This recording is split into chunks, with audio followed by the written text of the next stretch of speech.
بسم اللہ الرحمن الرحیم کہ آپ صلی اللہ علیہ وسلم نے رات کو کھڑے ہو کر نماز پڑھنا شروع کی، جس میں اتنا لمبا سجدہ کیا کہ میں نے یہ خیال کیا کہ آپ کا انتقال ہو گیا۔ جب میں نے یہ دیکھا تو کھڑی ہو کر حاضر خدمت ہوئی اور آپ کے پیر کے انگوٹھے کو ہلایا تو وہ ہل گیا، تو میں سمجھ گئی کہ آپ زندہ ہیں۔ پھر کان لگا کر جب میں نے سنا تو سجدے میں آپ یہ دعا پڑھ رہے تھے، اے اللہ میں پناہ مانگتا ہوں تیری معافی کے ساتھ تیرے عذاب سے، پناہ چاہتا ہوں تیری خوشنودی کے ذریعے سے تیرے غصے سے، اور میں پناہ چاہتا ہوں تیرے عذاب اور قہر سے، اور تیری معافی کے ذریعے سے تیرے عذاب سے پناہ چاہتا ہوں، اور تو اتنی خوبیوں والا ہے کہ میں ان کو گن نہیں سکتا اور نہ تعریف کر سکتا ہوں۔ تو ایسا ہی ہے جیسا کہ تو نے اپنی تعریف کی۔ جب آپ نے سجدے سے سر اٹھایا اور نماز سے فارغ ہوئے تو مجھ سے فرمایا، اے عائشہ کیا تم نے یہ خیال کیا ہے کہ اللہ کے رسول صلی اللہ علیہ وسلم تیری خیانت کریں گے اور تیری حق تلفی کر کے غیر کے پاس جائیں گے؟ میں نے عرض کیا، یا رسول اللہ خدا کی قسم نہیں، لیکن آپ کے لمبا سجدہ کرنے کی وجہ سے میں نے خیال کیا شاید آپ کا انتقال ہو گیا ہے۔ پھر آپ نے فرمایا کہ اے عائشہ کیا تم جانتی ہو یہ کون سی رات ہے؟ میں نے عرض کیا، اللہ اور اس کے رسول زیادہ جانتے ہیں۔ آپ نے فرمایا، آج شعبان کی 15ویں رات ہے۔ اس شب میں اللہ تعالیٰ اپنے بندوں کی طرف نظر رحمت سے دیکھتا ہے، معافی چاہنے والوں کو معاف کرتا ہے، رحم چاہنے والوں کو رحم فرماتا ہے، اور بغض رکھنے والوں کو ان کے حال پہ چھوڑ دیتا ہے۔ لیکن اس حدیث کی کوئی بھی اصل نہیں، یہ حدیث جو ہے درست نہیں اور اس پر اعتبار نہیں کیا جا سکتا۔ اسی طرح ایک اور اسی قسم کی حدیث جو عام طور پر آپ اخباروں میں پڑھیں گے اور بہت تحریروں میں ہائی لائٹ کر کے یہ باتیں لکھی ہوئی آپ کو ملیں گی، لیکن اس حدیث کی بھی کوئی حقیقت نہیں ہے، اور وہ کیا ہے کہ حضرت عائشہ نے بیان کیا کہ رسول اللہ صلی اللہ علیہ وسلم نے فرمایا کہ میرے پاس جبریل تشریف لائے تھے اور فرمایا، آج کی رات شعبان کی 15ویں رات ہے، اس رات میں اللہ تعالیٰ قبیلہ کلب کی بکریوں کے بالوں کے شمار کے برابر دوزخ سے لوگوں کو آزاد کرتا ہے۔ اس رات میں مشرک کی طرف نظر رحمت سے نہیں دیکھتا، نہ کینہ پرور کی طرف دیکھتا ہے، نہ رشتہ کاٹنے والوں کی طرف، اور نہ ٹخنے سے نیچے پائجامہ لٹکانے والوں کی طرف، نہ ماں باپ کے نافرمان کی طرف، نہ شراب پینے والے کی طرف۔ تو اس کی بھی کوئی حقیقت نہیں ہے، یہ بھی بالکل ایک من گھڑت سی حدیث ہے۔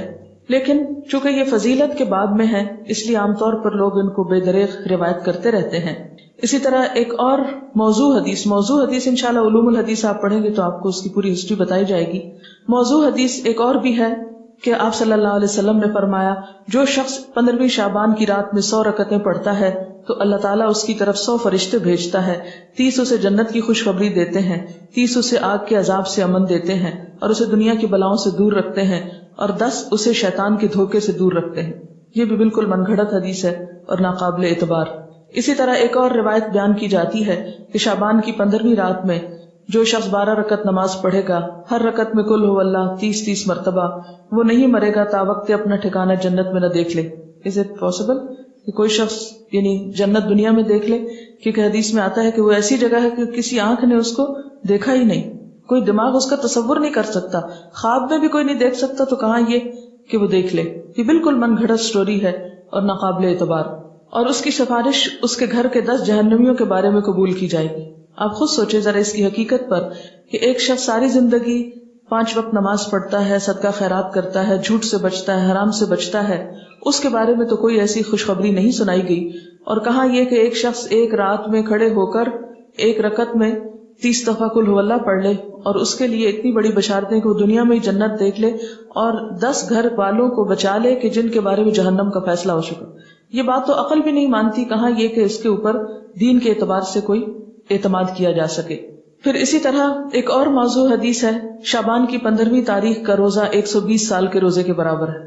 یہ بھی مشہور ہے بات، اور یہ بالکل جھوٹ بات ہے، یعنی 60 سال گزشتہ زمانے کے اور 60 سال آئندہ کے، اور یہ چیز بھی قابل اعتبار نہیں۔ تو جو صحیح روایات سے ہم کو پتہ چلتا ہے شعبان کے بارے میں وہ کیا ہے کہ اس مہینے میں روزوں کی فضیلت ہے، یعنی ایک برکت والا مہینہ ہے، رمضان کی ابتدا ہے، رمضان کی تیاری ہے، اور کثرت سے نفلی روزے رکھنے چاہیے۔ ہاں 15 شعبان کے بعد نفلی روزوں سے بھی روکا گیا ہے تاکہ رمضان کے لیے کمزوری نہ ہو اور رمضان کے روزے چھوٹنے کا اندیشہ نہ ہو۔ ایک آیت جو عام طور پر اس رات کے بارے میں قرآن پاک سے کوٹ کی جاتی ہے وہ سورۃ الدخان کی یہ آیت ہے، انا انزلناہ فی لیلۃ مبارکۃ انا کنا منذرین فیہا یفرق کل امر حکیم امرا من عندنا انا کنا مرسلین رحمتا من ربک انہ هو السمیع العلیم۔ ترجمہ ہے اس کا، بے شک ہم نے اسے برکت والی رات میں اتارا ہے، بے شک ہم خبردار کرنے والے ہیں، اس میں بانٹا جاتا ہے ہر حکمت والا کام ہمارے پاس کے حکم سے، بے شک ہم بھیجنے والے ہیں تمہارے رب کی طرف سے رحمت، بے شک وہی سنتا جانتا ہے۔ یہ آیات مکہ معظمہ میں نازل ہوئیں، واقع معراج سے قبل نازل ہوئیں۔ اس وقت 5 وقت نماز بھی فرض نہیں ہوئی تھی، روزے ویسے ہی 2 ہجری میں فرض ہوئے، اور مکہ میں بقی نام کا کوئی قبرستان تک نہ تھا، لہذا جو یہ بات مشہور کی گئی کہ اس رات میں فیصلے ہوتے ہیں، اور حضور صلی اللہ علیہ وسلم سے وہ ایک بہت بڑی روایت منسوب ہے کہ آپ صلی اللہ علیہ وسلم بقی والوں کے پاس رات کے وقت گئے اور وہاں پر آپ نے ان کے لیے دعائے مغفرت کی، تو اس کی کوئی بھی حقیقت نہیں ہے۔ بات یہ ہے کہ یہ آیت کیا بتاتی ہے، اس کی وضاحت دیکھیے، اس میں کیا لکھا ہے۔ پہلے یہ بتا دوں کہ اس آیت کے بارے میں لوگوں نے یہ مشہور کر رکھا ہے کہ یہ 15 شعبان کے بارے میں ہے۔ یعنی سورۃ دخان کی یہ آیتیں عام طور پر آپ دیکھیں کہ ٹیلی ویژن میں 15ویں شب کو مختلف پروگرامز کے شروع میں کوٹ کی جاتی ہیں، پڑھی جاتی ہیں، اور لوگوں کو اس آیت کے ریفرنس سے یہ بتایا جاتا ہے کہ یہ 15 شعبان ہے۔ حالانکہ اس آیت کا نزول کب ہوا؟ مکہ میں ہوا، اور مکہ میں معراج سے قبل۔ اور پھر اس آیت میں جو بات پتہ چلتی ہے وہ کیا کہ اس مبارک رات میں قرآن پاک نازل کیا گیا، انا انزلناہ فی لیلۃ مبارکۃ۔ قرآن پاک ہی کی ایک اور آیت سے کیا پتہ چلتا ہے کہ قرآن پاک کب نازل ہوا؟ آپ بتائیے۔ رمضان میں نازل ہوا۔ سورۃ البقرہ کی آیت شہر رمضان الذی انزل فیہ القرآن، کہ رمضان وہ مہینہ ہے جس میں قرآن پاک نازل کیا گیا۔ پھر وہ رات شعبان میں کیسے آ گئی؟ پھر دوسری بات یہ ہے کہ سورۃ القدر کے شروع میں کیا آتا ہے؟ انا انزلناہ فی لیلۃ القدر، اور لیلۃ القدر کون سی ہے؟ وما ادراک ما لیلۃ القدر، لیلۃ القدر خیر من الف شہر تنزل الملائکۃ والروح فیہا باذن ربہم من کل امر سلام ہی حتی مطلع الفجر۔ ہمیشہ سے آپ کو معلوم ہے کہ اس سورت کی جو تفسیر کی جاتی ہے وہ کیا ہے کہ یہ کس رات کے بارے میں بات ہے؟ لیلۃ القدر کے بارے میں۔ اور لیلۃ القدر کیا شعبان میں ہوتی ہے یا رمضان میں؟ رمضان میں۔ اور رمضان کی کون سی رات ہوتی ہے؟ اس کے بارے میں تاکید سے نہیں بتایا گیا کہ کون سی رات، ہاں آخری عشرے کی رات ہے۔ اور اس کی تفصیل کہاں سے پتہ چلتی ہے؟ حدیث پاک میں ہے کہ ایک مرتبہ آپ صلی اللہ علیہ وسلم گھر سے باہر تشریف لائے، دیکھا کہ 2 شخص باہم جھگڑ رہے تھے، آپ نے ان کی صلح فرمائی، پھر فرمایا کہ میں تمہیں ایک خیر کی بات بتانے نکلا تھا مگر تم جھگڑ رہے تھے، اس لیے میں وہ بات بتانا بھول گیا، صرف اتنا یاد ہے کہ وہ بات یہ تھی کہ وہ رات کب ہے، یعنی میں یہ بتانے کو آ رہا تھا کہ لیلۃ القدر کب ہے، لیکن تمہارے جھگڑے کی وجہ سے وہ مجھ کو بھول گئی، اب مجھے یاد نہیں، بس اتنا یاد رہ گیا کہ وہ برکت والی رات رمضان المبارک کی آخری 5 طاق راتوں میں سے ایک تھی، اب تم اس کو 21، 23، 25، 27 اور 29ویں راتوں میں تلاش کرو۔ یہ بخاری کی روایت ہے۔